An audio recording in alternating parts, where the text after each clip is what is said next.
You said like you're from Brooklyn, right? And you guys call your crew Brooklyn Zoo, right? And I know you guys have a lot of love for like, you know, Brooklyn Zoo, I guess Brooklyn Zoo, which is like a hip hop group from Brooklyn, and Wu-Tang and stuff like that. I just want to know like what your love for that came from. I guess besides just the music, or like you having that name kind of grew into it, or what? Culture. It's culture? all about the culture.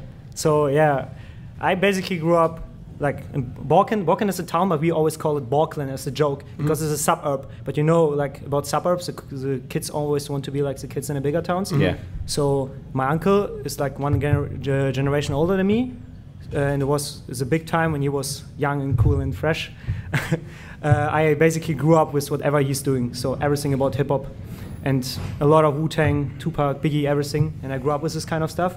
Plus, I always have had a love for old kung fu movies and Japanese culture, or in generally Asian culture. So it's obvious for me that I fell in love with Wu-Tang. It's funny because you, like Wu-Tang is all about like Shaolin ninja type of stuff, and it definitely shows in your skating too. You have a very ninja style with the way you skate, and I was curious if that like influenced your skating at all in any way or whatever. But you said you were into that stuff anyway. It kind of happened naturally. So when I was younger, I was always, you know the deal, if you grew up, you watch up to your idols and heroes and just copy and redo it with your own style, and then you grew into something new, especially with you guys.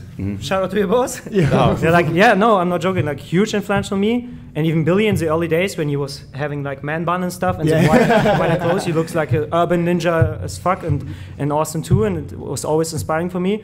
But in the beginning, I was still into other ways and stuff, and it kind of happened naturally. Like the last 3 years, I think I finally realized like where I want to go and how I want to show my stuff. And now it really crystallized. Okay, I want to go into this urban ninja thingy.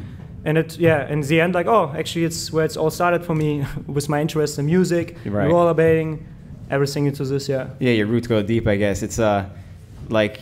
I've been a big fan of your skating for a while too, and I'm glad we're finally doing this because I never even met you until like literally 5 minutes ago. And it's funny that that shows in through your skating, and it's really defined your style, not even just the way you skate, but just your edits that come out, or all that kind of style and the way it comes out. And you filmed with your brother, if I'm correct, from what I heard? Shout out to my brother. He's sitting here? Like there in front. Oh, there we go. This is my younger brother.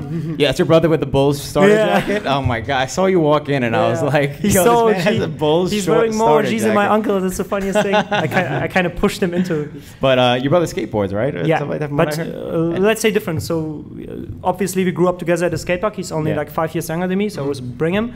And he can rollerblade a bit. He can do some grinds and drop quarters, but it just kind of happened naturally. Like he tried to skateboard, me too, but it kind of, I can skate a bit mini ramp or something, but I didn't felt it. And he felt it, and he's really good and talented.